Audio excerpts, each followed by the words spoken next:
Good evening and welcome to the February 2nd, 2026 G&P Council meeting. I now call the meeting to order. Members of Council, there's an agenda before you. Administration, is there anything to add? Thank you, Deputy Mayor. Nothing to add. All right. Councillor Loynes, can I get you to make the motion, please?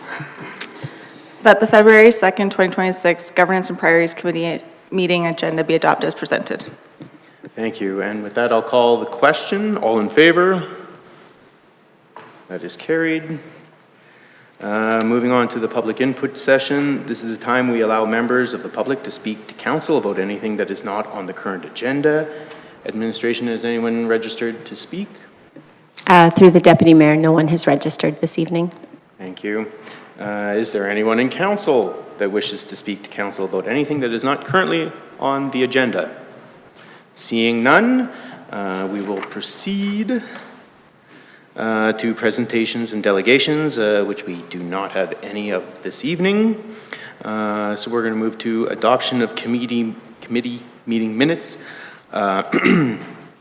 Next on the agenda is the adoption of the last Governance and Priorities Committee meeting minutes. It's a bit of a tongue twister. Councillor Niebergall, can I have you make the motion, please? I actually have a question. What do I call you?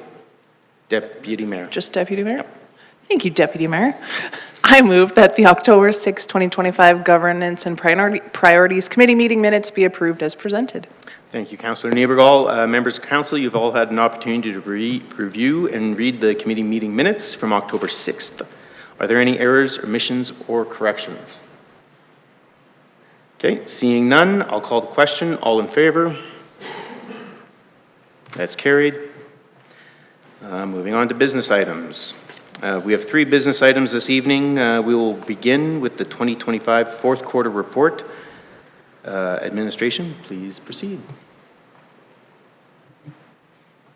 Thank you, Deputy Mayor.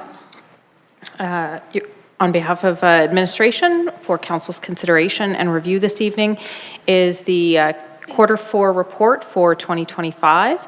This is a comprehensive summary of high-level services, projects, and key benchmarks for on behalf of the operations for the town of Stony Plain. It summarizes quarterly results, as well as, because it is also fiscal year end, highlights some of the fiscal summaries as well within each of those areas of notation.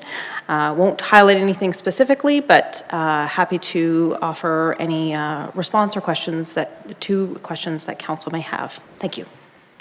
Thank you, administration. I know all of council will have great questions because this is a very prized report. Council, the floor is open for questions of clarity and understanding on the presentation. Any questions on the presentation? No? Oh, sorry, go ahead. I'll jump in. Looking at page 16 of our agenda package, this is the economic development microsite update. Awesome to see. I think we nearly tripled the traffic to that site. It was noted that that was in relation to some key sector videos. Just wondering if we can hear from administration through you, Mr. Deputy Mayor, how we might see that traffic actioned, or what might we hope to see as a municipality with the increased traffic there. I guess, rephrase it in another way, how will we know that that initiative has been successful? Thank you. Thank you, Deputy Mayor, through to Councillor Anderson. A couple of things that we typically track related to this. Of course, we do track inquiries that might come through specifically through our website or electronic means or directly to our office.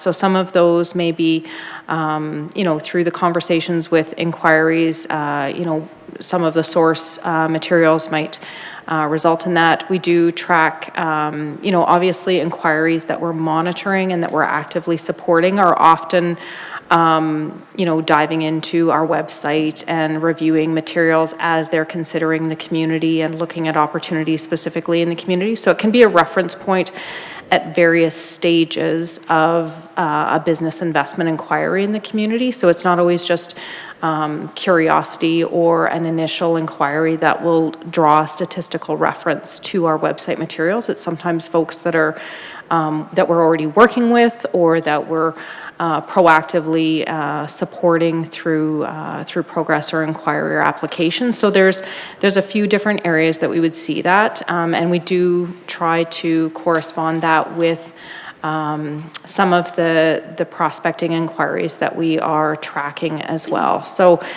appreciate that that's a broad answer to your question. However, if there's something more specific I can offer, we can certainly follow up on that. If I may, Mr. Deputy Mayor, and I appreciate that. I think where I was going, certainly with the increase in action in our North Business Park, there's opportunity there with some new commercial space being added into the inventory in Stony Plain, but not directly tied to us in terms of being able to land those tenants. And so with the increased traffic, are we able in some way to leverage the interest in Stony Plain in those areas that are key sectors for us, with a developer that's doing some of the work in the North Business Park as that comes online later this year.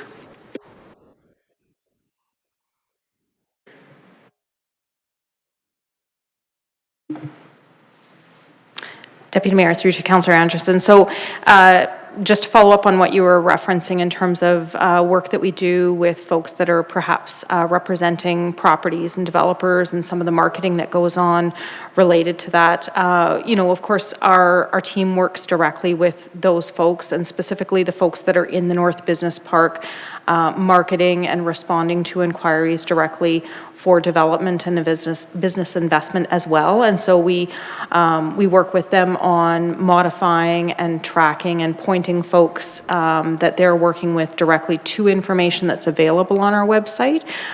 So there is some of that will occur and result in folks tapping into the information that's available on our website, either indirectly through the real estate or land development representatives that are in our North Business Park. I mean, because of the nature of that area, we have pretty strong connections with all of the folks that either are landowners, developers, or real estate representatives that are working in that area. So we can fairly quickly and easily understand some of the data that's being sought after through our website and some of the inquiries that we are either facilitating directly or indirectly through their services.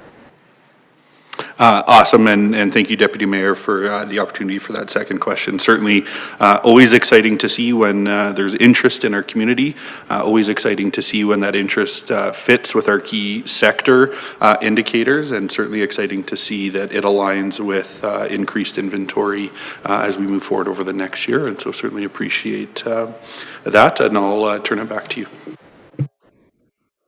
Thank you, Councillor Anderson. Councillor Loynes.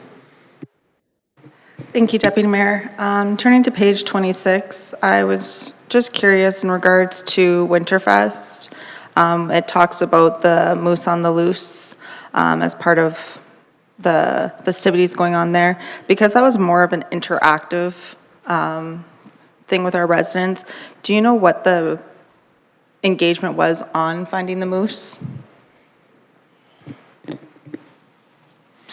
Deputy Mayor, through to you, Councillor Loynes. It was the first year we've introduced that activity. Was really trying to kind of engage a little bit with the business community. My understanding was it was slow uptake, but those businesses that did participate really thought it was a great idea and looking forward to it next year. Thank you, that's all.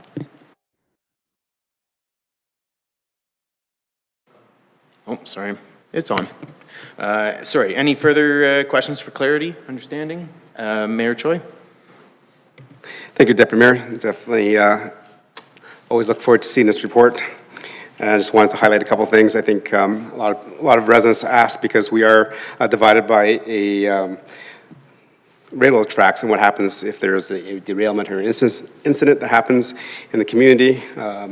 Obviously, our residents don't know what happens quite often, and neither does council. I'm glad it was reported twice on our fourth quarter report, so to make sure that if you have the opportunity to read it twice so that you understand how well that our fire department, along with CN and the other emergency management people in the area, get together to actually think about a process that might happen if there was a derailment. So that's very, very good for community.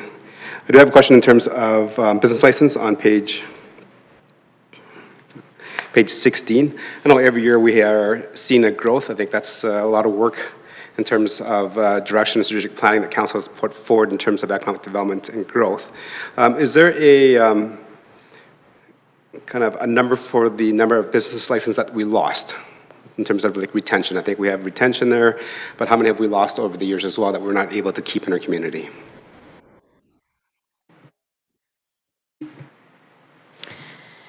Thank you, Deputy Mayor. Through to the Mayor. We'd have to look into that. I'm not, off the top of my head, I'm not sure if that is something specifically that we have at our fingertips, but can take that back and see what would be available with that. Okay. Another question in terms of the golf course. Definitely that's something that council keeps a close eye on in terms of operational days and unplayable days. Looking at the chart there on page 28, looks like we had less operational days.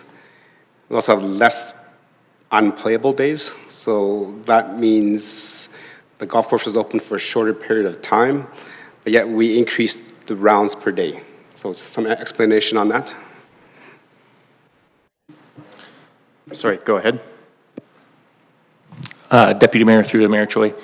That one I don't have an answer to. I know that we didn't have the smoke issues and things like that we had the previous year, so I will have to look back into that and get back to council via email. Well, that's must be two great questions because they couldn't be answered, either one of them. Any other questions?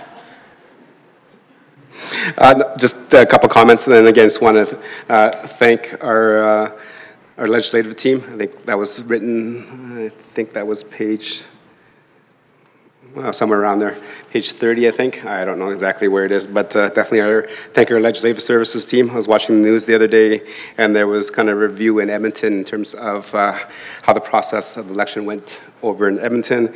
Again, some of the learnings from down there was that they didn't have enough workers. The workers were ill-trained. There wasn't enough planning in terms of how to get people in and out.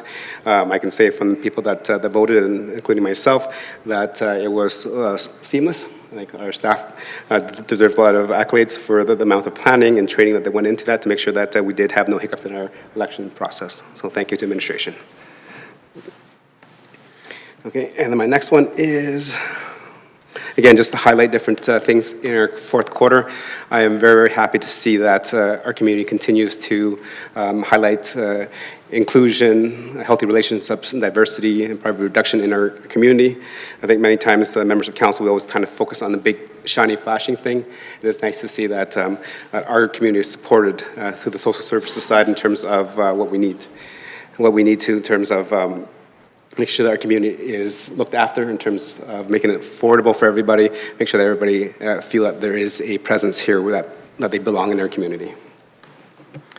Thank you for those comments, Mayor Choi. Just legislative, do we need to make a note that Councillor Laurie needed to step out temporarily? Through Deputy Mayor Tull of Council, I've made a note of it. Okay, thank you. Looking around for any other questions? Sorry, Councillor Loynes? Thank you, Deputy Mayor, for the opportunity to ask another question. I meant to ask earlier, but on page 43, when it talks about our graders, road and transportation, I guess what it's under, and it says in preparation for winter operations, GPS units were installed on road sanding equipment to support route tracking. I was just curious if that GPS tracking was available for our residents to see where it is taking place, or we are only updating the website. Go ahead. Through Deputy Mayor to Councillor Loyens and all of council, we did not make that information available to the public this year. It was a first time for us. We did make it available to our contractors, so our haulers, so they could see where our crews and particularly where the blowers were, so they could plan their routes as the location of the the blower could change throughout the day, so that they could plan their routes to be efficient with their time. We're assessing with teams internally about the successes and any lessons learned with that technology, and see what other implementation we may have with that. Thank you, administration.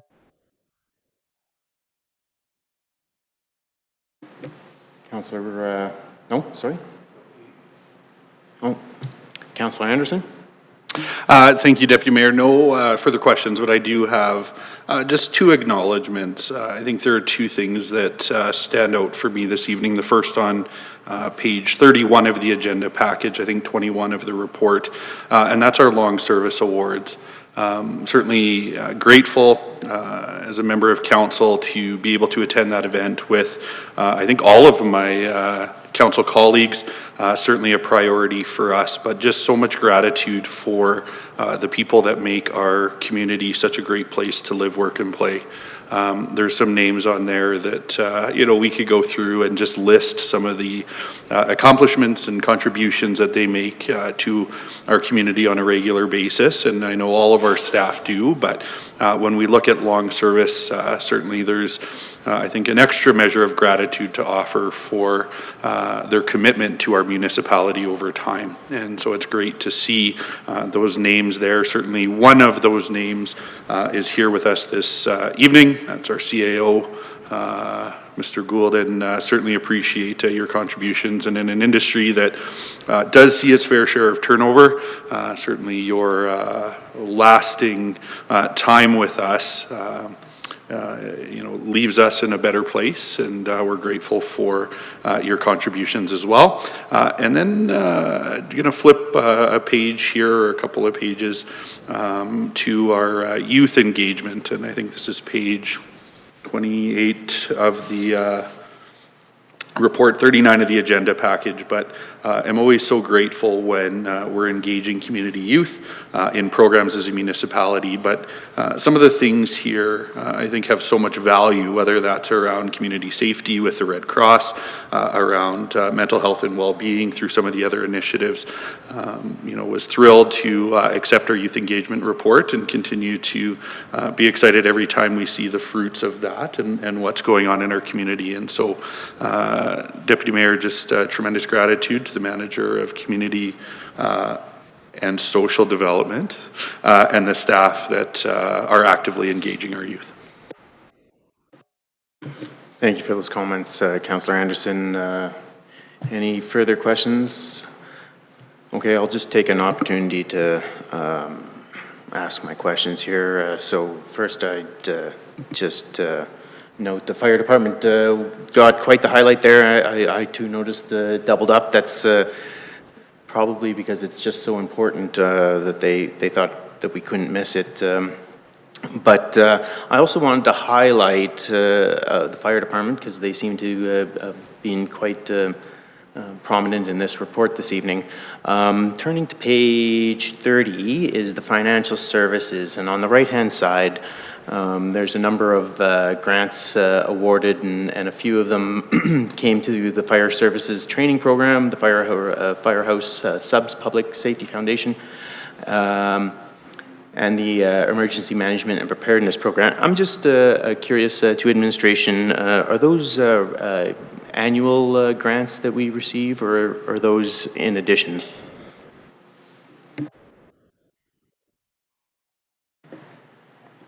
Thank you, Mr. Deputy Mayor. Appreciate the question, and even going through that whole list. Maybe I'll just do a quick update for the public and for council's, understanding as well, I guess. But great question. That list, local government fiscal framework capital, that is not application based. We get that every year. That's formerly municipal sustainability initiatives and so on and so forth. So that one's coming every year. Same with the one right below it for 263. Housing Accelerator Fund, that is an application-based program that the town was successful. The Local Growth and Sustainability Fund, again, was an application-based, and by application-based meaning it was a competitive and there was no guarantee. And we did receive that one there. Same with the ECDEV one below for 300. And the Alberta Community Partnership internship, again, that's competitive-based, application-based. Fire services training, I believe, we'll double check, and I'll make sure council's made aware. I believe that's application-based as well. Firehouse subs, public safety, again, I'll say 98% sure that is application-based and competitive to receive that one. I do believe the Emergency Management Preparedness Program, it might be application, but I do believe we receive that on an ongoing basis in and around those amounts. So of those three that you referenced for the fire department, I believe two for sure were application-based, and we'll confirm on the third. Thank you, administration, for highlighting those funds and where they come from. And then I would just also take this opportunity to highlight the fire department's fundraising program. They were out there helping raise money for the Kinsmen, and they were able to raise $6,400 working the Red Apples December 13th event. So that's also wonderful news that we get more than just fire protection from our fire services. Sorry, and seeing no other questions, we'll go to Councillor Anderson. If you could please make the motion, please. Thank you, Deputy Mayor. I'll move that the 2025 fourth quarter report be accepted for information this evening. Okay, any further debate or discussion on the motion? Seeing none, I will call the question. All in favor? That is passed. Thank you. Moving to our next business item, we have the 2025 Development Activity Report. Administration, please proceed.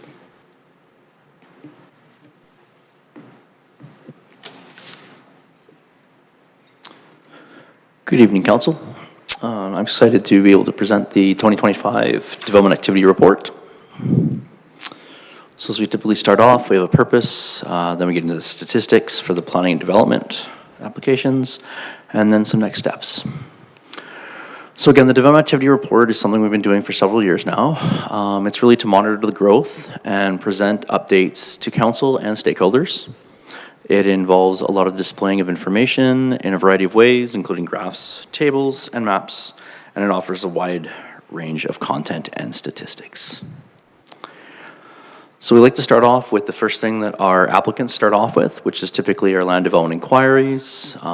Year over year, you can see we've gone up. It's actually the best record we've had on since we've been doing this for the last 6 years, 62% increase from last year, which is a little bit lower. We do expect this to kind of vary from higher and lower depending on how many inquiries we have. This is generally a good kind of indicator of what's coming up.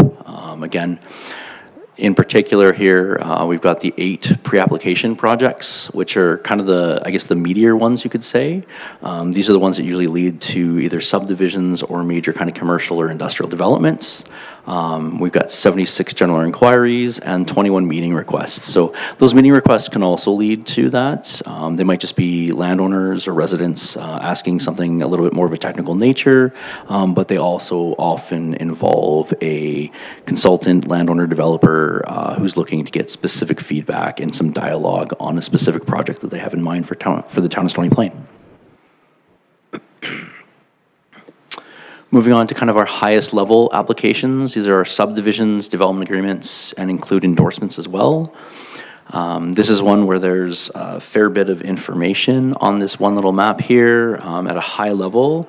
Just kind of point out some of the ones that I think are a little more of interest to council. So again, in the Brickyard area, we both conditionally approved and started the development agreement for stage 6, in this case 6A for the development there. Across the street was the Old Town South School site where subdivision has been initiated and approved, at least conditionally. Administration is working right now, actually, on the endorsement of that. In terms of kind of the North Business Park there, kind of this cluster up here, we have stage 4A, 4B, and 5 for North Industrial Park, as well as some development agreements in those areas, specifically for the stage 5A. This is the area that would lead to a large retail format, better known as Costco. I guess I'll just say it out. So that would be that subdivision there. And other than that, we've got some development going on down in West Terra, where stage 16 was stage 18 was endorsed just last year. So that's where we do expect some new housing numbers to go in. And then there's conditional approvals for both stages 19 and 20.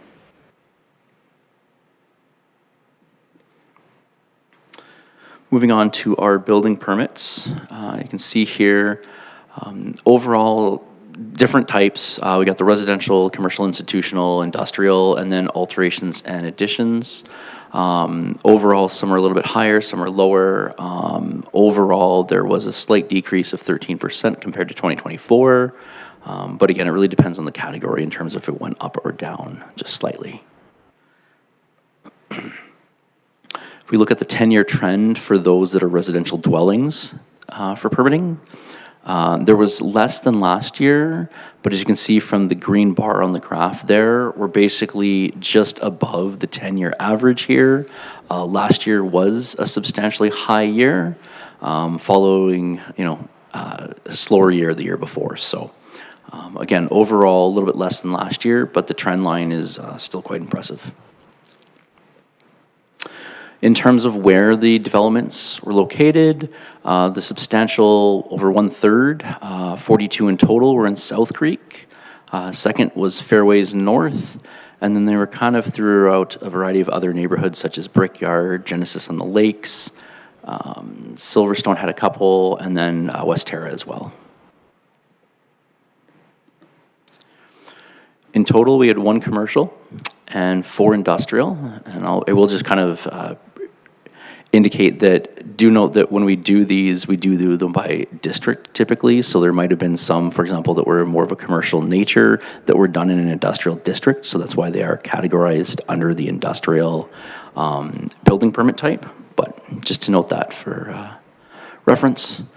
In terms of our new construction versus improvements, overall from last year, a slight decrease.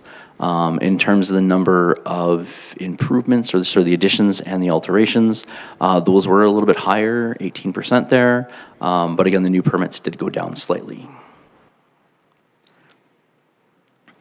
In terms of our gas, plumbing, and electrical, or just generically as trade permits here, we have hit a new record, so this is one that I just definitely wanted to highlight. 13% from last year, which was also a 10-year record. So again, 1,335 permits distributed as shown on the graph there. Mainly gas and electrical, but plumbing as well. Seems to be fairly standard. We have 1 private sewerage, which are usually just done in the rural areas when they're needed. In terms of the total value of the permits, the blue line here represents the total amounts. Just because of the little asterisks here we have, where 44.2 million was attributed to both the rec center last year and the public works. When we kind of take out those 2 permits here, we're actually above last year at $87.2 million worth of value. Moving on to our 0 lot lines. This map here indicates both spatially in terms of where they are, with a little table here with additional information. Roughly put, West Terra has the majority of the lots, just the little orange blocks shown down on the south part of town. And then there's a small area up in South Creek that has some that are only approved in the land use bylaw. So in terms of the table, just kind of running through the numbers here, the 11 are West Terra stage 17. These ones here have been built at this point. The 20 here without permits approvals, those are West Terra Stage 18, so this is where the lots are created already and they're able to be built. We might have one or two of them that's kind of snuck in this year already, but that's the area that's being built out right now. And then the 48 represent the areas where there's conditional approvals. Now, just noting from council last week, where there was an additional area there. This number is intended to go up a little bit, so you'll see this reflected in next year's report, just to show, I know we already have it's called just a reapplication in terms of the tentative plan of subdivision that would turn those row housing units into zero lot line detached. Again, it's just a process that we go through to allow that. And then again, just noting there, the 29 land use bylaw approved only represent those in South Creek, and those are zoned, but there's no subdivision plan or anything approved for it at this point in time.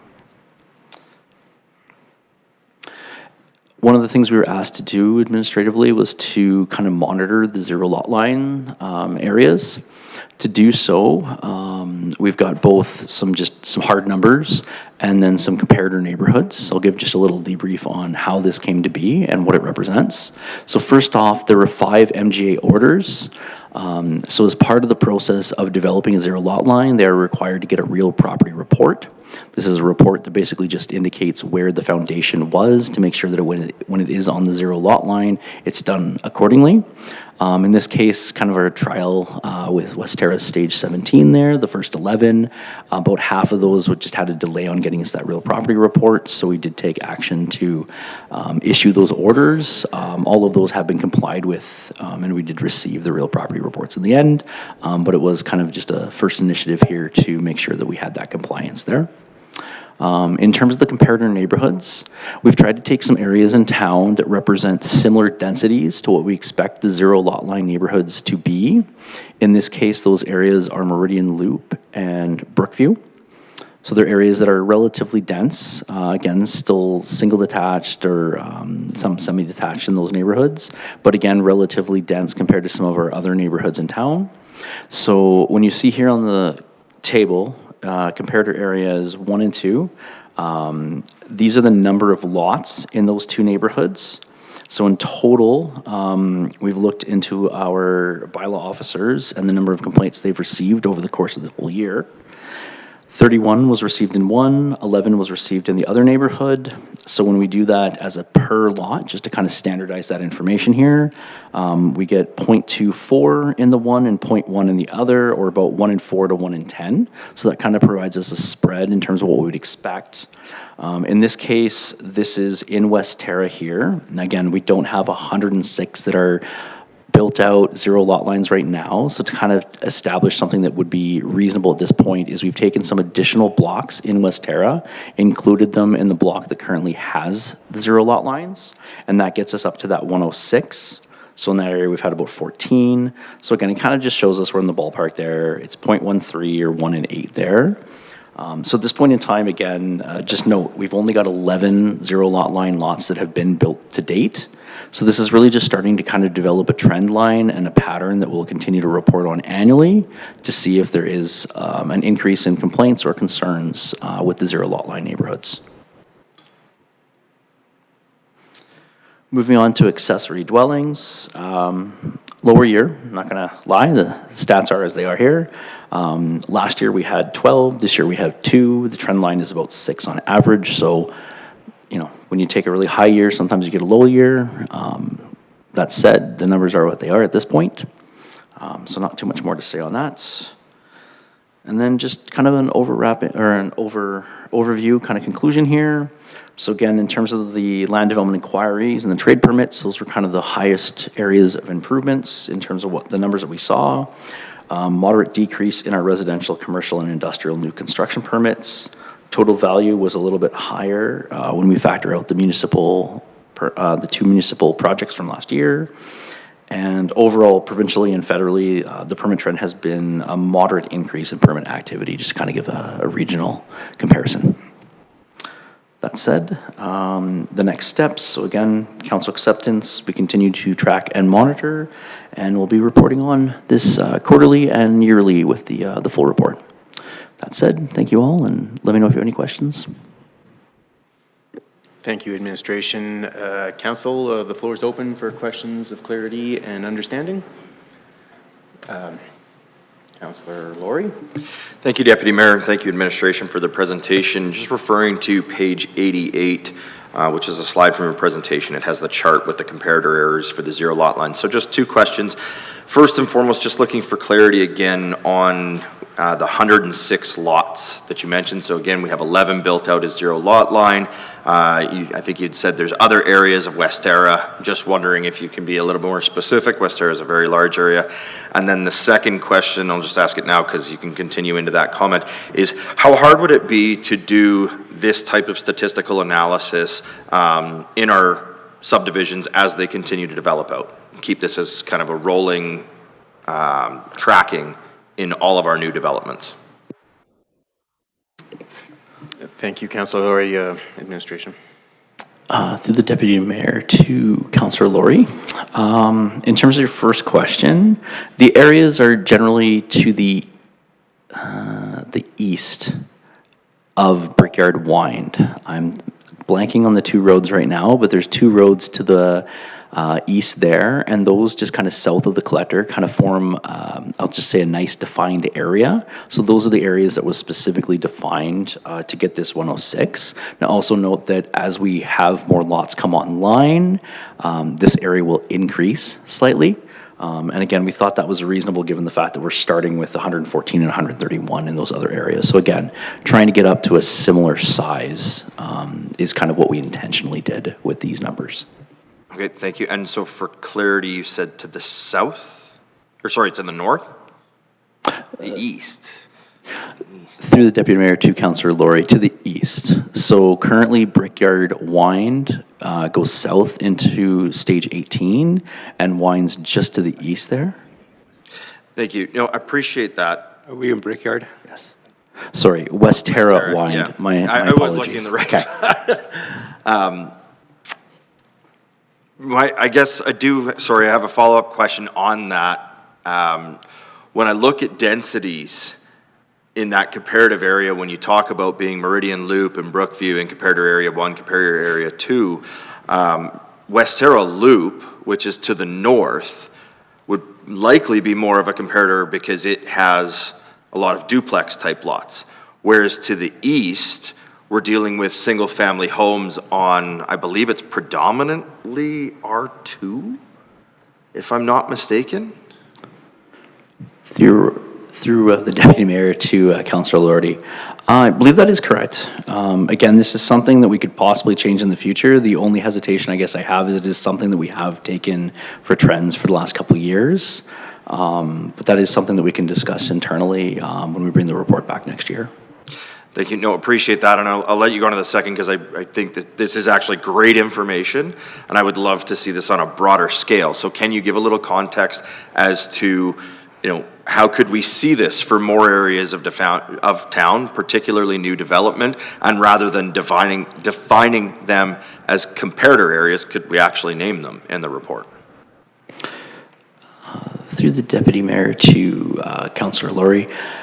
Again, it would be possible, given that we do have the ability to do this for neighborhoods. I think part of it would be just, part of the intention, I guess, with having them just as comparators is we were just to try to show a standard one and not necessarily get into the details of, oh, it's that area or specifically from that aspect. So it really was, and again, why we chose two was we didn't want just one, we wanted a couple, just to kind of give that range. So could we? I believe, yes, we could. It is something that I think we'll take into consideration next year when we look into this. And in terms of your question about new areas, again, we do have that ability in terms of the statistics we have, and it is something I guess we'll look into. Excellent. Thank you. Appreciate that, and I appreciate the opportunity, Deputy Mayor. Again, I think this is fantastic information. I'd love to see this in a lot of our new developed areas because we know that whether it's zero lot lines, whether it's row housing, whether it's primary suite on top 2 floors with a secondary suite, and there's a wide variety of housing we deal with in the community, and this would be great information to determine if there is an area in the community or a type of development in the community that is potentially causing more challenges than another. So thank you for bringing this forward this year in the report, and I sincerely look forward to next year when we'll have much more data. Thank you, Councillor Laurie. Is there any other questions from council? Councillor Anderson? Thank you, Deputy Mayor, and just first, appreciation to Councillor Laurie for those questions and to administration for providing. Certainly understand we only had 11 units. I think they were just occupied this year, and so the start of some data trends, which I think will help us better evaluate zero lot line offerings in our community. So I appreciate that conversation. Turning to page 60 of the agenda package, specific to the permitted dwelling units. I know one of the things we've been carefully watching the last couple of years is those permitted dwelling units in relation to our Housing Accelerator funding coming from the federal government. Now, Deputy Mayor, I'm not sure if this is a question for tonight. Maybe it is, maybe administration can answer it, but maybe an email update. Does the reduction that we see here in any way put us in a gray area for receiving the additional funds? Are we still on track where we should receive the full allotment? Just maybe a quick update on the permitted dwelling units and how that will impact the Housing Accelerator final funds, I guess, that have yet to be released. Thank you, Councillor Anderson, for raising that question. I have a similar one. Administration? Through the Deputy Mayor to Councillor Anderson and all of Council. Regarding the Housing Accelerator Fund, the grant that we have with them, the agreement does specify the number of units that we're expected to hit, along with some of those milestones from the projects. In terms of this, just to first note, it isn't 1 year to 1 year exactly. There is a delay. I believe we started in February when we started tracking the agreement. So it is from February to February. So that does have just a slight effect on, the number we report here is not exactly the number we're reporting to CMHC in this case, who's the body that looks after the grant. So could it? It could technically. We do work very closely with CMHC to make sure they're aware of what we've got going on in terms of our current numbers, what our projections are into next year. I guess what I could say is that we have been working with them closely to make sure they're aware of, in particular, a lot of the kind of missing middle or the medium density site projects that we have going on. Fair number that we have had in terms of those land development inquiries as of late. So it is something that is a possibility. It is something that we're working with them to make sure that when we do our reporting, which happens annually, that they have a good handle on where we are and where we're expected. So it is something that we are monitoring. Thank you, and if I may, Deputy Mayor, can administration just refresh my memory? How many units in total we were looking for over that 3-year period? And just confirmation, if my memory serves me right, this February enters sort of the 3rd year of that. So we would be in the last year of that agreement. Is that fair?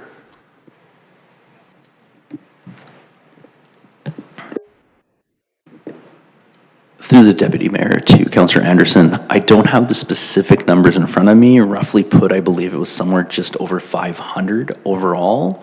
I believe last year with that about 170 or so, we were basically bang on for where we were trying to get to. So this year we are looking a little under, but we do have some additional statistics from the first half of the first quarter of this year that would make that up. So we are approximately overall. But yeah, I'll have to get back to council, I guess, with specific numbers in terms of where we're at specifically, though. Yeah, no, I appreciate that. Thank you so much.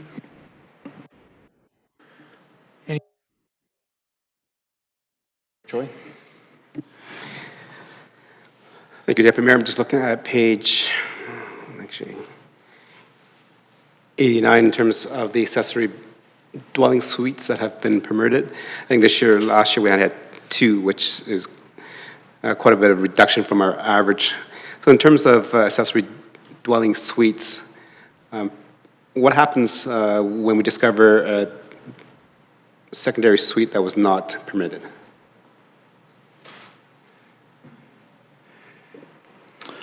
Through the Deputy Mayor to the Mayor, if I understood the question correctly, you're asking what happens when a secondary suite does not proceed? What happens when there is a secondary suite that's built but was not permitted, so which was not applied for? Variety of different, I guess I would say it depends on the circumstances, first and foremost. At a high level, if they have and they are trying to get a legal suite, we would work with them in terms of a compliance. And also just as part of that compliance, it would be a matter of obtaining the proper building permits, trade permits, and then working towards closing those out compliant. Again, it would depend on the circumstances specifically for what that secondary suite or accessory dwelling was looking like. Again, if it's partially through a project, it might be easier to remediate. If it's something that's just an idea, we would work with them from the get-go to make sure they were understanding the legislation that they would have to meet. Hope that provides an overview. Thank you, Deputy Mayor. So I think the follow-up question to that is, we know in our community we have, for council to adding this kind of building type in our land use bylaw, we did not have that regulated. So there's many, I guess, original homes that have secondary or other accessory dwellings within it that have not yet applied for like an actual permit to have that dwelling suite in there. So my question is, at what point in time do we actually now start looking into those to enforce, to make sure that those are safe and habitable for the residents that are using it? Through the deputy mayor to the mayor, I guess what I would say is that it is on a case-by-case basis that when we're aware of them, we do work to get compliance for those suites. That includes getting a development permit, a building permit, and then the associated trade permits. Other than working towards getting that compliant, you know, there's more enforcement measures that we could do towards that, but the town does try to work with each resident and landowner in those circumstances. And again, it's not something that we necessarily know is going on. It's something that we usually come across, and if we do, we act accordingly. Thank you. And then just another question in terms of the number of permits. I think it was page 61 that Councillor Anderson referenced.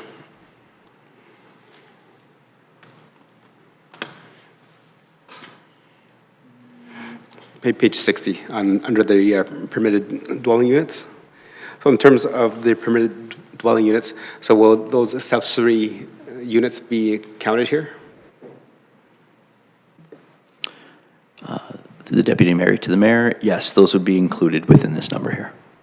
Thank you.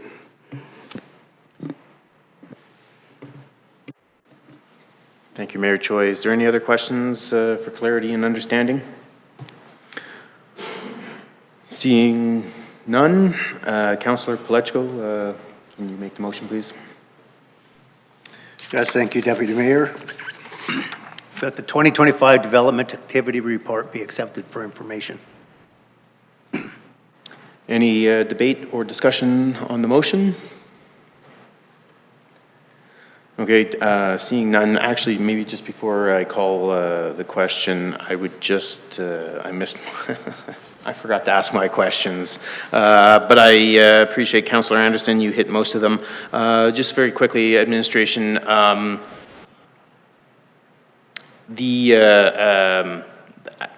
can we be expecting a half report? We had a number of questions on it this evening. I'm just, I'm curious, would we be seeing a report on our half funding? Yeah, Mr. Deputy Mayor, thank you for the question. I think that is something we can intend to get into the chambers. I would say, you know, within the next, in Q2, I will say. So at minimum or at latest prior to the end of June, if not sooner.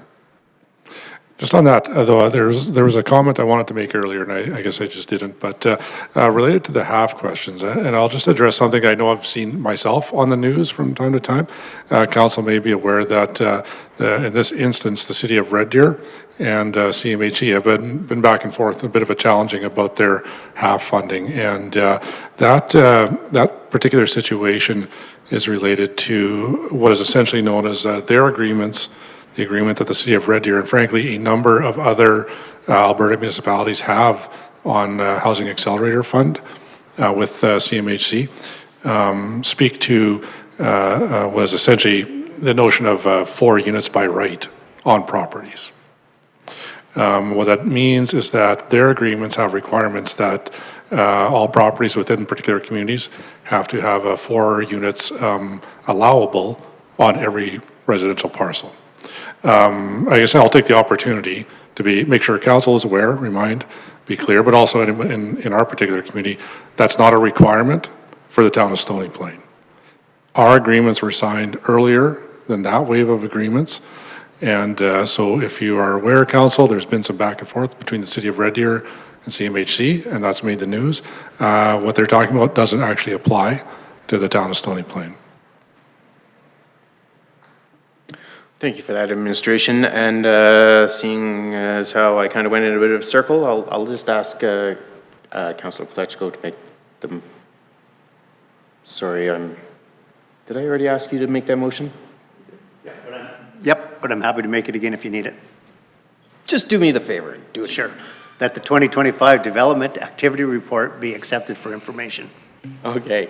And now I remember where I was. I did ask for debate and discussion, and then I asked my question. So I'll just ask again, any debate or discussion on the motion? Mayor Choi, please go ahead. Thank you, Deputy Mayor. Just a question that I should have asked earlier, but I kind of missed it on my paperwork. So we were talking earlier about kind of the synopsis or kind of a report on how the zero lot lines are kind of affecting our community in terms of total complaints. We just went through a residential clearing, so I just wonder if the general manager has any input from his staff about how was the clearing in those subdivision areas, maybe even those the comparator area 1, 2, and versus the zero lot lines.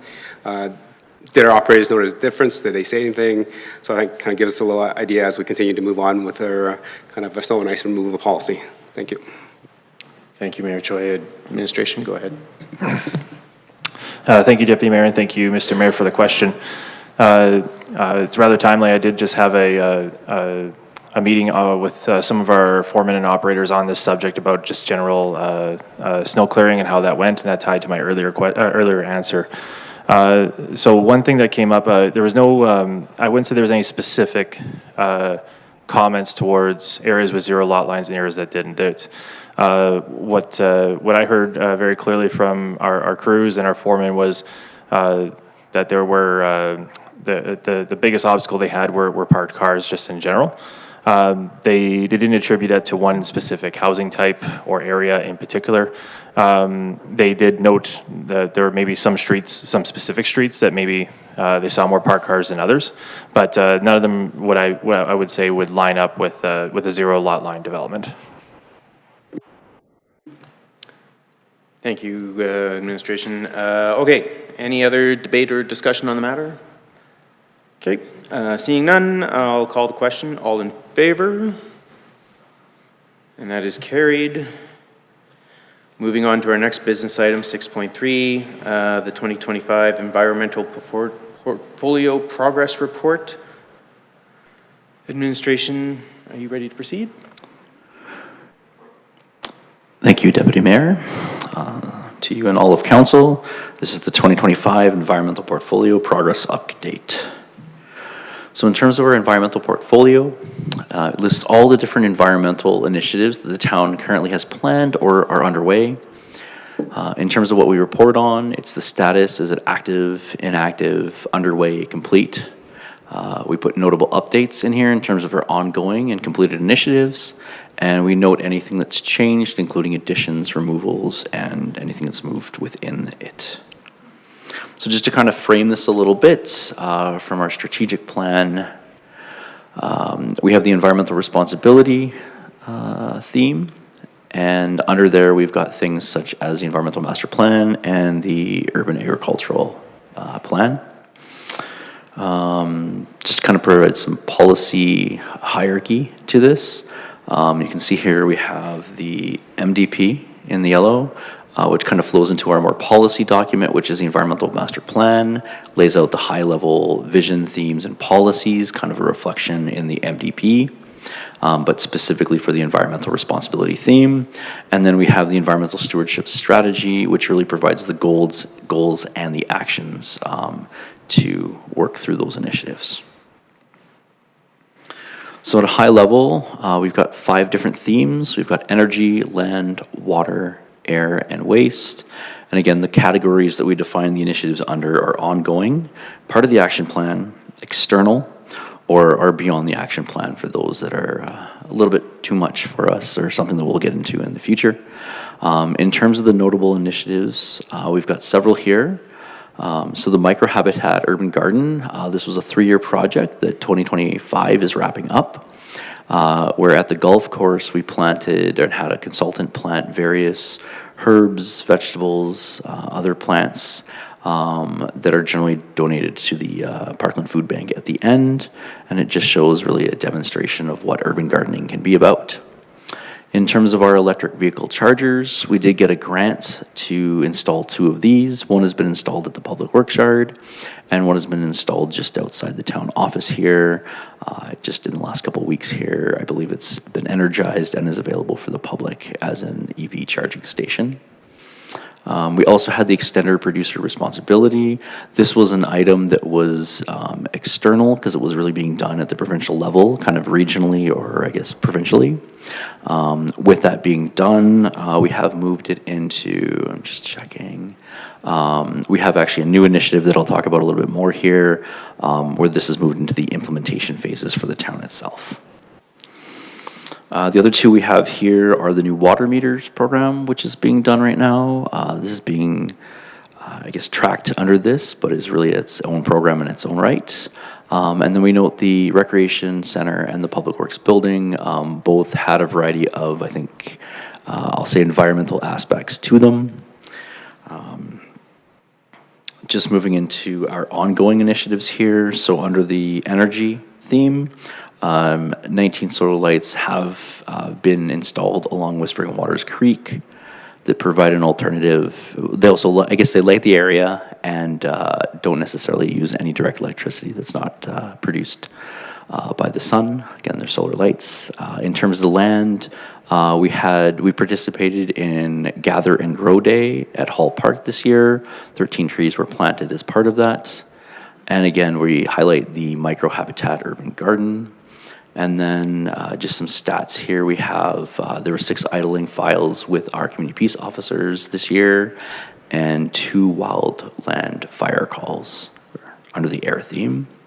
In terms of the water, we continue to use groundwater from the dewatering wells to create the skating rinks during the winter. And this year, we actually sold out, I believe the statistic I got was it was about 2 or 3 hours, and we sold out of 265 rain barrels as part of our tri-regional event. In terms of waste diversion, just a little asterisk there, we did change waste providers, so we didn't have a full year of information. For that we did have for the last, I believe it was about 7 months of the year here, we had a 49% diversion rate for weekly collection, which I think was pretty good. And then for Pitch-In Week, we had 29 groups with over 350 people volunteering during that Pitch-In Week. So just kind of looking at the items in terms of what's been initiated, what's been underway, and what's been completed in the last year. We did start the urban beekeeping and hen keeping based on council's direction when they adopted the non-domesticated animal bylaw. So that's been started. As well as this is the one I was mentioning earlier, which is the extended producer responsibility implementation. So this is really looking at the fact that now administratively we have signed on for, I believe, our waste collection, and there's also some additional agreements that have to be taken on with the recycling center. So as such, we've indicated that we've started it, but we have not completed that at this point in time. In terms of those underway, we continue some work kind of administratively on the green space plan, and as noted, there's the water meters that are being worked through. In terms of what we completed, with the 3-year conclusion of the small-scale urban gardening with the microhabitat, that's being concluded. We're noting here this is the external extended producer responsibility program, which again, the province has set up. And then the electrical vehicle charging stations were installed. Again, just noting in terms of the additions, moves, and removals, there were no removals or moves. In terms of the addition, it's just the implementation of that we've taken on beyond just an external initiative. One thing we do report on is the environmental portfolio, explicitly the action plan. This is one where when we initially started the environmental portfolio, we had a variety of different initiatives, kind of so many per year, kind of laid out, some that required some funding, some we could do administratively, some that might be done, say, by a consultant or a grad student. In this case, we've been slowly moving through those, trying to get to a higher completion rate. As new initiatives are added, they've kind of been added to the later phases. You can see here we've got about 37% finished. Of that, there's 27 in total, 10 of which have been completed, 6 that are ongoing as per our tracking. Again, similar to the last item, with council's acceptance of this, we'll continue to implement and monitor this and report on an annual basis. That said, thank you very much. Available for questions. Thank you, administration. Council, the floor is open for questions, clarity, and understanding. Councillor Anderson.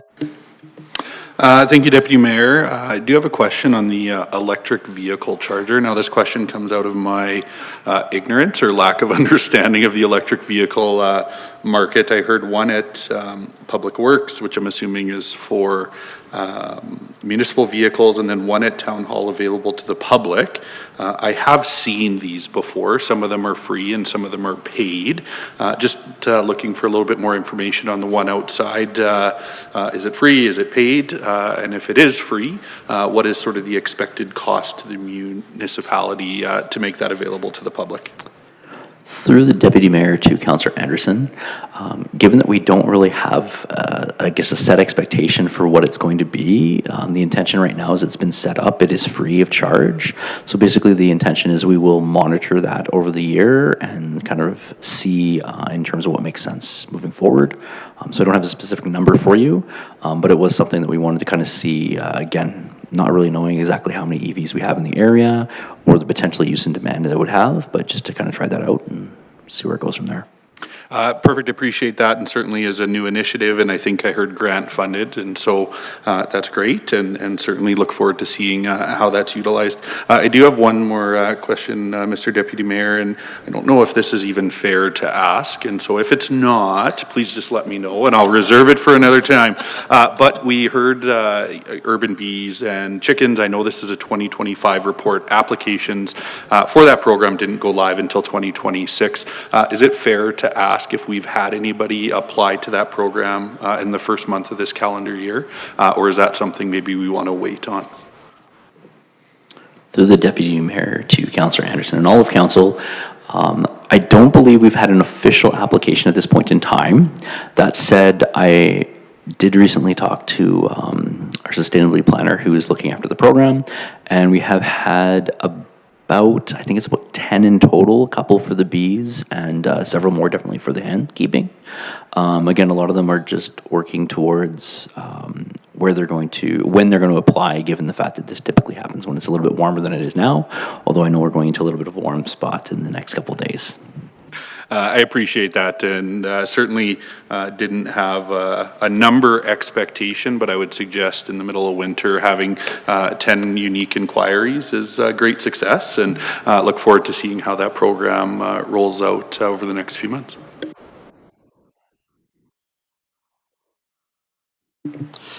Thank you, Mr. Deputy Mayor. Thank you for the presentation. Referring to page 110, which is just kind of the chart of the different initiatives.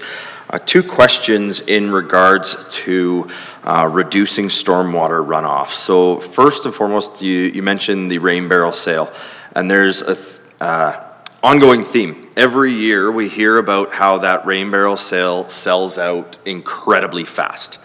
And you know, I hear it from residents that you have to line up first thing in the morning or you don't get one. I'm just curious if there's that big of a demand for the program. Is there an opportunity to expand it? I'm assuming we do sell them, so I would like to think it's likely at least a cost recovery. But if you can maybe elaborate on that, and then I'll ask my following question after. Through the Deputy Mayor to Councillor Laurie and all of Council. I guess what I can say is the program does, I guess, wax and wane a little bit in terms of the demand. There have been some years, I know recently they seem to sell like hotcakes. There have been some years where they don't fully sell. So we work with a local company to sell them at cost. So that it doesn't actually cost the municipality anything at this point in time. It's really just our advertising and our staff time to participate in it. It is sort of a limited supply, which I think is why it has been so successful in terms of selling them as they are sold that way. And again, that said, this last year did sell very quickly, 2 or 3 hours. So I think part of it is sort of an intent not to grow too much. I know in some years we have had 300 or 400 as opposed to 200 some odd rain barrels. Those years often go a little bit there. So I think part of it is finding that happy middle ground to make sure that it is an event. It is something that people want to come to. They know about it. But at the same time, we want to keep it, I guess, reasonable for the community that we have. Excellent, thank you, appreciate that. Yeah, I would be encouraged to see some work done on how we could maybe modify that program a little bit, whether it's some type of a pre-registration or intent or something like that, or frankly, if we have too many, if they would just be available if a resident were to come to Public Works and purchase it directly outside of that day, if there were any leftover. You know, it's challenging when we're offering an opportunity to residents, but only some get to take advantage of it. And I think that's what I've heard these last few years, is that there are people who were not able to get a rain barrel through the rain barrel sale, and they feel that they weren't given an opportunity. The second question I have is in regards to reduced stormwater runoff. We obviously have a very large facility being built in our recreation facility, and reducing stormwater runoff is identified in our environmental master plan. We have a great system at Heritage Park. I'm just wondering if there can be any information shared with council in regards to initiatives at the recreation center to reduce stormwater runoff, being that it's a large facility with a large parking area as well. Okay. Through Deputy Mayor to Councillor Laurie and all of Council, thank you for the question. I don't have I know our regular general manager that we give updates on the rec center isn't here tonight, but in talking with him, I don't believe that there are any facilities similar to Heritage Park being planned for the Rex facility. There are. It's rainwater storage does require certain containment vessels to be installed. I don't believe I recall seeing those being on the plans that's been presented to council. So at this time, I don't believe that's any intent with the new facility. Thank you. And a further follow-up to that question then, if this initiative remains in our environmental master plan and it is an ongoing item, how is it that we will continue to achieve that as we move forward when we build new facilities such as the Public Works building that was constructed that I don't believe has it either, the new recreation center, potential future phases of both of those facilities? Through Deputy Mayor to Councillor Laurie and all of Council, thank you again for the question. So there's a number of ways for us to look at stormwater reduction and beyond just straight containment on the facility. So you brought up you know, rightfully so, brought up the facilities that we have at Heritage Park and considerations that we do with the rest of the sites. There are different ways that we can, and I'm not saying any one specific one of these things is something we're doing individually, but there's things that we can consider in new developments and new facilities, such as low impact development. There could be on-site storage where there could be different materials that are less permeable or more permeable depending on the situation. We're far and beyond more capable and understanding of the impacts of our stormwater impacts around new facilities. For example, give or take 8 years ago, we were planning for a super pond in Brickyard that has been split into 2 ponds. Those are considerations of both cost and opportunity within the sites with developments. I can only offer that you know, stormwater management is a principal consideration in any new facility, as well as any opportunities as we go forward into and how we can implement any element of this plan, not just the specific stormwater section. So I want to give council assurance that this is something that we consider when we look at new facilities, but we do have to balance things like scope, schedule, and cost with any project. And one example I'll point out that isn't stormwater related is the opportunity for the rec center to be have energy improvements that could be bolstered if needed. So sometimes we get ready for the future in the event that we have opportunities to, but we don't necessarily action that right away. Excellent, thank you. And just the last follow-up I have on that then is appreciating that, you know, you can't always do everything in every single facility. Do we have any way of either reporting or tracking or presenting that? So when a facility does come forward or when a capital project does come forward to council, is there some type of data set that can be included in a presentation that would show, based on current policies in place, whether it's the public art policy, whether it's environmental policy, whether it's an accessibility policy, would there be anything, I guess, kind of like a report card or a scorecard that could show us whether we are meeting or not meeting some of the initiatives that we have in place? Go ahead, administration. Through the Deputy Mayor to Councillor Laurie and all of Council, one thing I'll offer is we do have some reporting mechanisms within this report as well that shows the number of initiatives that we were able to directly complete within the environmental. To the spirit of your question, have we broken out any individual facilities against policy goals broader than just the individual initiatives within here? I don't believe we've done that. That's something that we can take away from today and see how we could maybe weave that into future updates. I would highlight that there to get that level down of information, we may not be able to get specifically into each facility, but one benefit and opportunity we have is that we're starting very fresh with that understanding and seeing opportunities as those things come up. There might be opportunities for us to start somewhere and work towards building something more robust. I mean, this is an example of a report that started probably very low on initiative improvements, and now over several years we've made progress. So I would expect that, you know, as we take comments from council, those are things that we can look at trying to report further. Excellent, thank you, appreciate that. And I feel that that would be beneficial to see that type of information come forward along with projects. So when we do have projects come forward, you know, we have such a multitude of policies and guiding documents and so on and so forth that are in place that, you know, we understand maybe can't be achieved 100% of the time. But I think it's within our interest and our due diligence to contemplate them. And for instance, when the recreation center came forward, I don't recall, frankly, seeing any information about reducing stormwater runoff, which, if it's an initiative within our environmental master plan, it would have been nice to have had that fresh in mind when that came forward.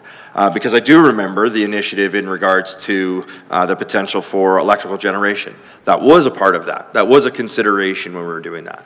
And so whether it's stormwater runoff, whether it's art, whether it's accessibility, any of those kind of things that we have policies around, I think it's important that as projects come forward to which those policies would be applicable, we see the corresponding information that. So appreciate the opportunity for that to grow and to see how we can start working that in as things come forward. Thank you. Thank you, Councillor Laurie, for those comments and suggestions. Council, is there any other questions? Clarity? No. Mayor Choi? Okay, thank you, Deputy Mayor. Just looking at page 117, and in terms of phase 5 to conduct a water study. Obviously, I understand that process has not quite yet started yet, but in the past, the town of Smith Plain has offered a rebate quite a few years ago. It was the toilet rebate for the low flush toilets. I think that went over fairly well. So in terms of that conversation in terms of conserving water and trying to reduce our water consumption, is that something that the town is looking to activate again in terms of low flow shower heads, toilets, etc.? I know many of the new houses that are getting built are now totally installed with that, but there is still quite a large contingent of houses that were built in the 60s, 70s, and 80s that do not have that. Through the Deputy Mayor to the Mayor, the toilet rebate program was actually a program that I personally ran a little bit for a while there. So what I can say is that it was actually a provincially ran program that did have some municipal funding attached to it. Eventually, the organization that was running the program for the province was disbanded and did not continue. So it was something that we started doing administratively. I'll just indicate that it was quite an extensively administrative program to continue to run, and it was disbanded shortly thereafter. That said, I do know that a lot of the rebates, they were higher in the initial years, and they kind of faded over time. So I think a lot of those aging toilets were replaced in Stony Plain, or a fairly high number of them. Not to say that there's not any right now that could, but just in terms of kind of balancing that, I guess, bang for your buck in terms of what we can do administratively, it was one that when we looked at it, we did cease that program. Not to say there's not potential for others, but that particular program there, I think, just didn't make sense once the province no longer administered it. Yes, thank you, Deputy Mayor. And just my second, so follow-up question in terms of that, we're also looking at to conduct a water use study. So in terms of the water use study, it's not active yet right now, it's not started. So is administration's timelines to start this study after we've done the water meter replacement? That's scheduled to take 4 to 5 years to replace, or are we going to do that in conjunction with it at the same time?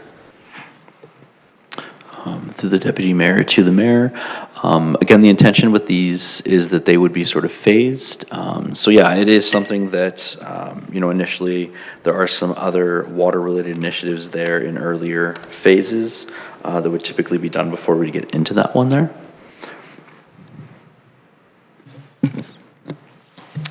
Through Deputy Mayor to Mayor Choi and all of council. I wouldn't say there's an explicit intent to do a water study once the water meter program gets going, as much as we will continue to monitor via the means that we've developed internally to see how our water loss is, progressing as we deploy the new meters.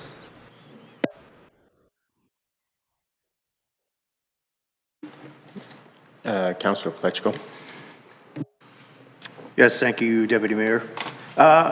Question for you regarding page 120, regarding water, suspended solids and stormwater discharge, conduct a road salt study, and increase vegetation around these. When I look through this report, I always get excited about it, and then I also get to be disappointed with it. I don't see no action plan that gets put into place for when these will start down the road. As we see some of these completed, I'm wondering when we add the next step to what we have on some of these reports. Through the Deputy Mayor to Councillor Plechko and all of council. I guess maybe just some context in terms of the intent. So again, a lot of these projects could require some substantial funding to actually kick off. Others, as I said, we're waiting for potentially a student or someone like that to be able to do. So I guess every year there's sort of an intention to get to some of them, to continue working through the overall number. The reason why the action plan was just a phase 1 through 5 was intentional. We didn't put years on things because of that challenge with both capacity and funding for environmental initiatives. So I guess what I'd say is there's not a specific year attached or expectation that it's going to be done next year or the year before. It's really something that we're trying to monitor in a holistic way so that we can track. Hence, there's phases and the number of initiatives assigned to each phase, but it's not something that we've specifically put a timeline to. Good answer for you. Okay, looking around the horn here, any other questions for clarity or understanding? Seeing none, Councillor Laurie, can I get you to make the motion, please? Absolutely, Mr. Deputy Mayor. Thank you very much. I'll move that the 2025 Environmental Portfolio Progress Report be accepted for information. Thank you, Councillor Laurie. We had some good questions there. Any debate or discussion on the matter? Okay, not seeing any. I will call the question. All in favor? That is passed.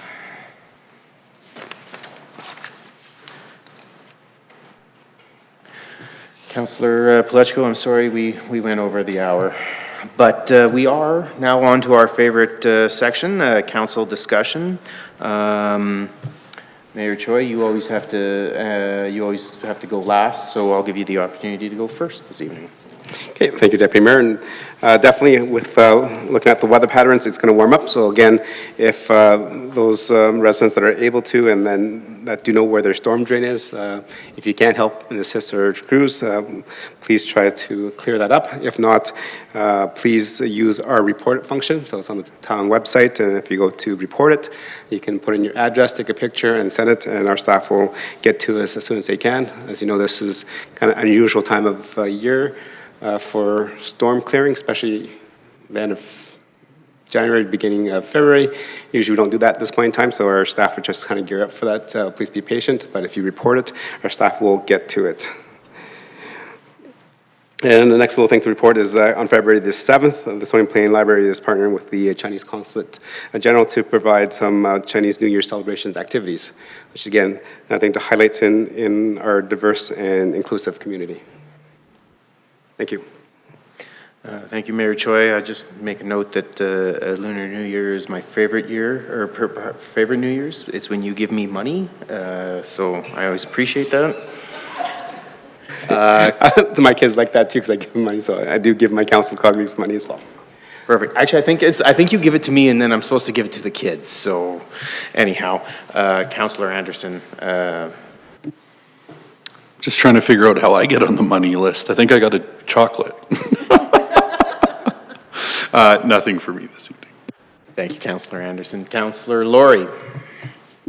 Thank you, Mr. Deputy Mayor. Just a couple of things I wanted to highlight. It was great to attend the annual Light Up Your Life Volunteer Appreciation Lunch last week. It's an association or a group that does phenomenal work in our community, so always fantastic when we get an opportunity to interact with them. As well as the Nourishing Connections community session last Thursday night at Heritage Park. Was joined by a couple of council colleagues as well. It was a fantastic evening, and actually I was very impressed with the number of community members that showed up for that event. It's great when we see these events grow. And I think we find that sometimes with community and social development in particular. Maybe the first time an event happens, the attendance isn't always the largest, but the more they keep at it, the more those events go, the more the word spreads and the more popular they become. So I hope we continue to see more of those sessions in the future. And then as well, yeah, looking forward to the festivities this weekend at the library. I think we had the Chinese consul here for a bit of a tour a couple of months back, if I remember right. And we had sort of talked about, hey, you know, how great it would be is showing, you know, a welcoming and inclusive community to have an event, whether it be at the library or where have you, and it seems like they've made that come to fruition with the library, and I think, again, just a great opportunity for something for our community to be able to celebrate and experience, to broaden that knowledge. So, thank you very much. Thank you, Councillor Laurie. Councillor Niebergall. Thank you, Deputy Mayor. I just want to extend my respect and gratitude to administration for putting together these reports. Seeing it on this side of the table, just recognizing and honoring all the work that goes into making these beautiful reports and, you know, comprehensive information. So thank you very much for bringing all that information forth tonight. Thank you, Councillor Niebergall. Councillor Loynes. Thank you, Deputy Mayor. I just would like to echo Councillor Laurie's statements in regards to the Nourishing Connections event that happened last week. It definitely was a very huge eye-opener. We were talking about mental health and being happy and things like that. And I was just wondering if, to administration, by chance, there was an opportunity to get the slides that were presented to us at that event to share with the rest of the council that were not able to attend.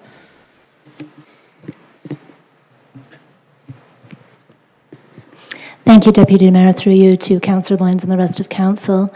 I will check and see if the slide presentation can be shared. I'm not sure what the contract arrangements were with General Consulting. However, we do intend to share a community report about the event and the responses to the questions that community provided information on. So as part of the event, community members were asked to provide commitments that they would take to support being a better connected community and decreasing loneliness and helping be more connected to their neighbors and their friends. So we will share that report with the community. Thank you so much. I appreciate that. Yeah, just on that again, when we were talking about at our table, things that we're very happy about in our community, jokingly we said council, because we happened to all be sitting together. But as I wandered around, I noticed actually on several tables that they had wrote council as well. And they all had to say that they were very grateful to see such a open and honest council and somebody that they can talk to and reach to regardless of who sits at this table or on that side of the table. So it was really great to see that we might not see it all the time, but our residents do recognize that we are available to them. So that was great. And that is all. Thank you, Councillor Loynes. Councillor Pletchko, best for last? Or last for best? I think you're the last, so I see why you're keeping that. I understand that now. Actually, I only have one question this evening, and it's come up several times as I've been at the Heritage Park, so I'm thinking this might be a question for the General Manager for Community and Protective Services. We have a beautiful new fence, or a gate, I guess we should say, at the Heritage Park. And I'm guessing it's there to keep the amount of rubber that was in the parking lot down. But with that, the question has been, if somebody leaves a vehicle there, how do they get that out when the gates are locked? Deputy Mayor, through to Councillor Pletchko. So once the weather thaws up, you'll be able to do the electrical portion of the fence. If you're there in the evening at a wedding or what have you and you've overindulged, you will be able to be dropped off at the entrance, walk in, and the sensors will allow the gate to open when a vehicle approaches from the inside. So if you do leave your vehicle in there after hours and the fence has been closed, you'll be able to drive it out. Well, that sounds very interesting. However, if our locals that like to rub rubber on our parking lot get to know that, I suspect that still will be a problem within our community.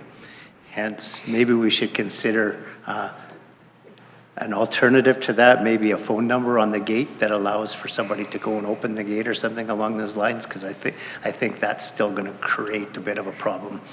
It's been a bit of a conversation as I've been at the Heritage Park a number of times over the last little while, and prior to the nice electric portion that looks like it's getting ready to be hooked up. It was just a gate that was sliding back and forth. So just a few comments that I've heard over the last little while. However, I will say, I think it's a fantastic thing.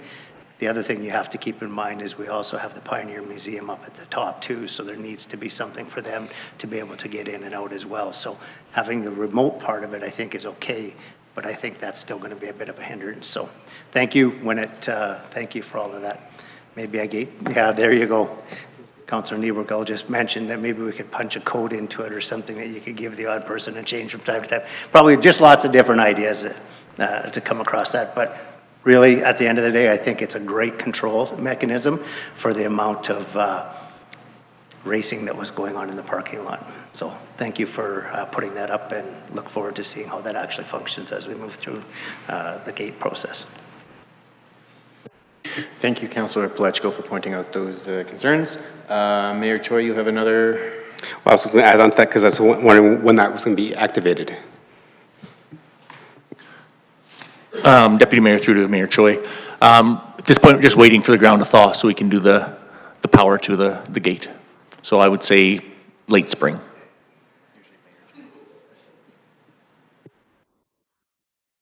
Okay, thank you, Mayor Choi.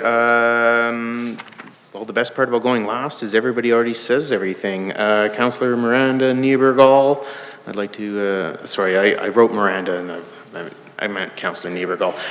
Thank you for the gratitude. Usually we count that, we get that from Councillor Anderson, but yes, administration, thank you for those reports. Definitely as a visual learner there, I really appreciated those development maps. That paints a very good picture for me. I too would also like to highlight, I didn't actually go to the Community Connections event, but I can tell you that it did create quite the buzz in the community. In fact, in our Mayor Choi invited me along to a meeting with the Indigenous Skydancer group, where they had it had inspired a number of different ideas from that group as well. So must have been a really good event. So with that, we'll move to adjourn. No, we're going to close meetings. Closed meeting, there is none scheduled this evening. So then we just go to adjournment. Wait.